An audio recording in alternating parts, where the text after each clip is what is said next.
सभी दर्शकों और भक्तों से प्रार्थना है, कृपया आज का सत्संग बहुत ही महत्वपूर्ण है और आप बहुत ही ध्यानपूर्वक सुनेंगे।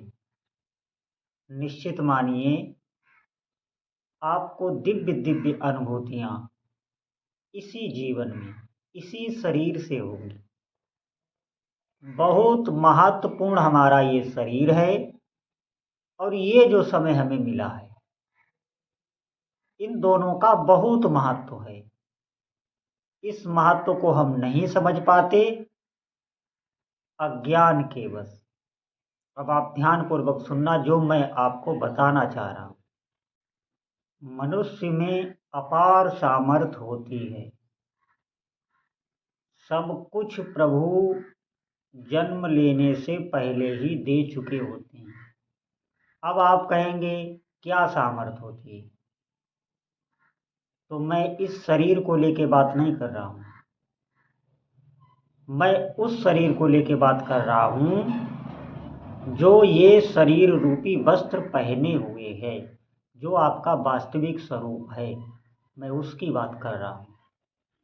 हम इस पिंजड़े में बंधे हैं, तभी ये हमारी सामर्थ्यहीनता नजर आती है।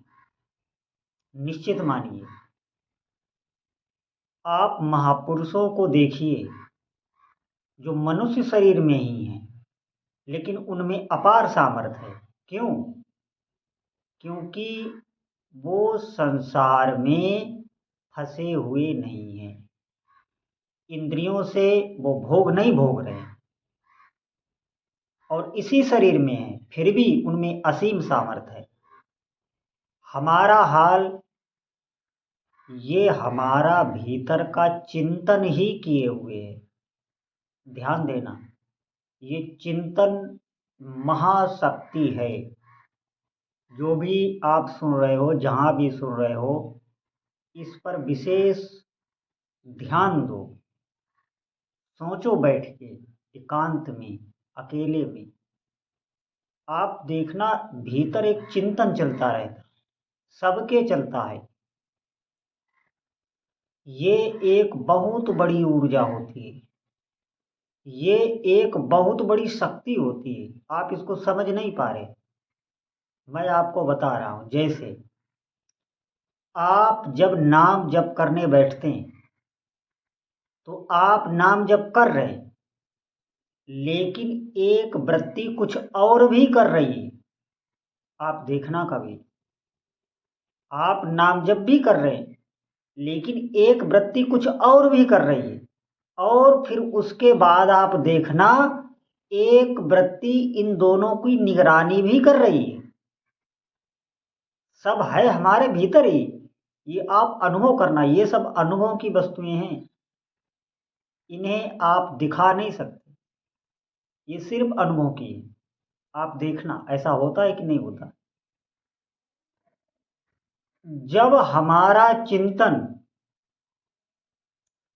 पूर्ण रूप से अपने इष्ट देव में लगने लगता है, उनकी लीलाओं का चिंतन होने लगता है, जैसे हमारा इस शरीर को लेके चिंतन स्वाभाविक ही चलता है। आप देखना, आपका आपको शरीर के इंद्रियों के लेके स्वाभाविक ही चिंतन चलता रहेगा। कभी बताना नहीं पड़ेगा ये शरीर आपका है। बार बार इसी के सुख के लिए बराबर कुछ ना कुछ, इस शरीर के सुख के लिए, इससे संबंधित लोगों के सुख के लिए। मतलब जितना आपका संसार है, आप उतना ही सोचेंगे, उससे ज्यादा नहीं सोचेंगे। ये भी ध्यान रखना, ये जो आपका संसार है, सबका संसार अलग अलग होता है, सबका। आप जहां हो, जिस शरीर में हो, उस शरीर से संबंधित जो लोग हैं, जो वातावरण मिला है आपको, जो भी वस्तुएं मिली हैं, जो भी व्यक्ति मिले, वो आपका संसार है।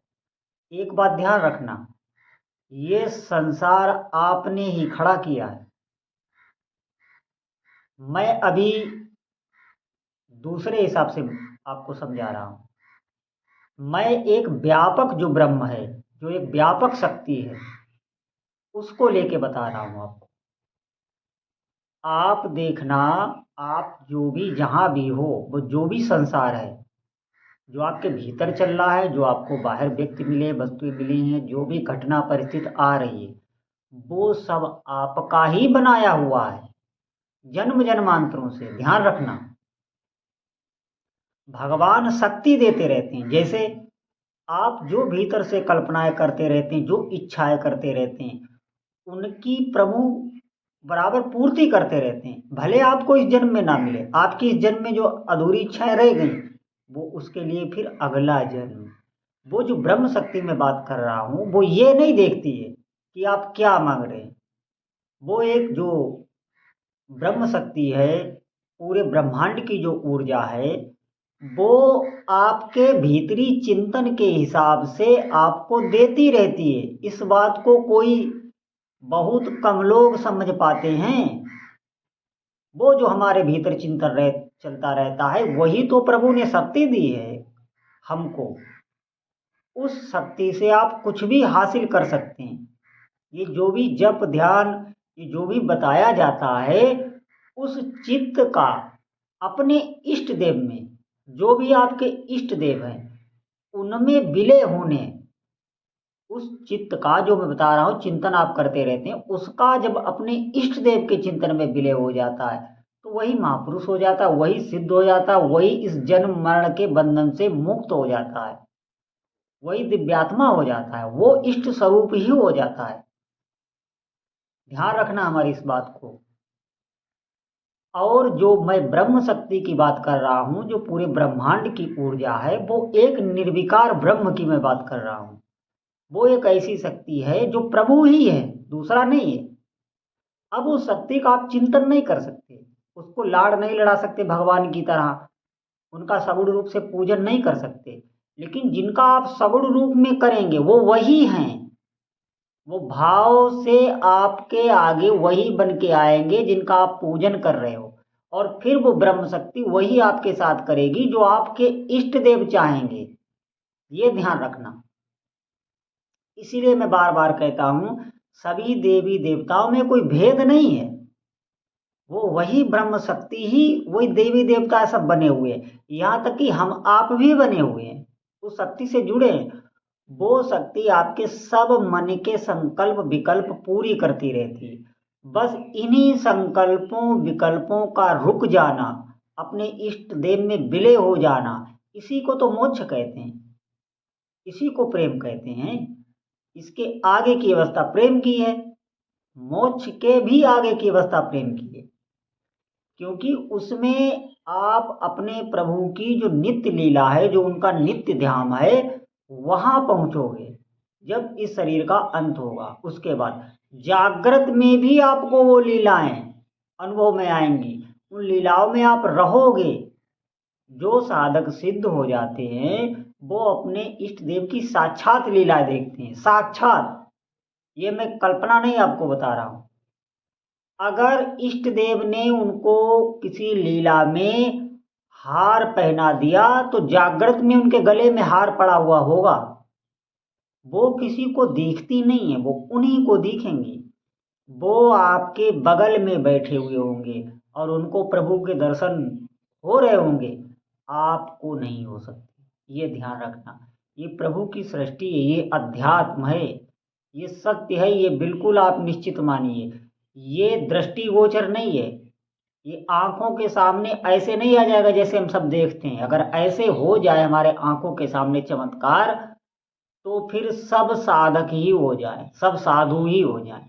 अब हमारी बात पर ध्यान देना, जहां से हमने सत्संग आरंभ किया था, कि चिंतन सबसे बड़ी बात। हमें अपना चिंतन प्रभु की तरफ ले जाने की कोशिश करनी है। कर नहीं हम सकते, कोशिश करनी है। मैं जानता हूं ये बहुत कठिन है, क्योंकि चित्त की कई वृत्तियां होती हैं, वो पूरा पूरा एक जगह पे नहीं लगता। अगर पूरा पूरा ध्यान से आप कोई भी कार्य कर दें, तो वो कार्य इस जगत में एक चमत्कार होगा, वो कार्य नहीं होगा। एकाग्र से पूरा पूरा चित्त जहां भी उस ऊर्जा को आप लगा देंगे, वहां पर एक चमत्कार होगा। ये जो हमारा चिंतन है, एकाग्रता है, इसमें बहुत शक्ति होती है, लेकिन वो इतना फैला हुआ होता है। कई वृत्तियां होती हैं। जैसे आप जप कर रहे हैं तो जप करते करते आप कहीं जा रहे हैं, कहीं सोच रहे हैं, और एक वृत्ति से ध्यान भी रख रहे हैं कि देखो मैं कहाँ चला गया, जब कर रहा था वो कहाँ चला गया, ये गुरु अपराध हो गया, ये अपराध हो, ये सब सोचते भी रहते हैं। ये इसी को हमें जानना है। इसके लिए आपको अपने प्रभु से प्रार्थना करनी है, विनयवत होकर जप करते रहना है, और नाम भगवान से ही प्रार्थना करना है। इसी को पुरुषार्थ कहते हैं। और अगर ये आपका सिद्ध हो गया तो इस जगत में फिर कुछ भी पाना शेष नहीं रहता, क्योंकि जो शक्ति प्रभु ने हमें पहले से ही दे रखी है, उस शक्ति का सही प्रयोग होता है, तब फिर ऊर्जा बढ़ती है। जब ये चिंतन प्रभु में लगने लगता है तो ये बढ़ने लगता है, क्योंकि अब ये समुद्र से मिल गया, अथाह समुद्र है वहां, फिर ये वही हो जाता है। इसीलिए सभी साधक सावधान। और इस सत्संग को अगर आप ये समझेंगे कि ये सब मनगढ़ंत है, ऐसा कुछ नहीं होता, तो निश्चित मानिए ये मैं जो भी बोला हूँ ये शास्त्रगत बोला हूँ, और संतों के अनुभव की मैंने बात आपको बताई है। तो सभी साधक सावधान, आपको नाम जप में ही लगना है, नाम ही आपको वहां तक पहुंचाएगा, ये निश्चित जानिए। और कोई उपाय नहीं है, कोई अवलंबन नहीं है। इसीलिए हमको नाम का आश्रय लेना है, अपने इष्ट देव से प्रार्थना करनी है। बोलो जय जय श्री सीताराम।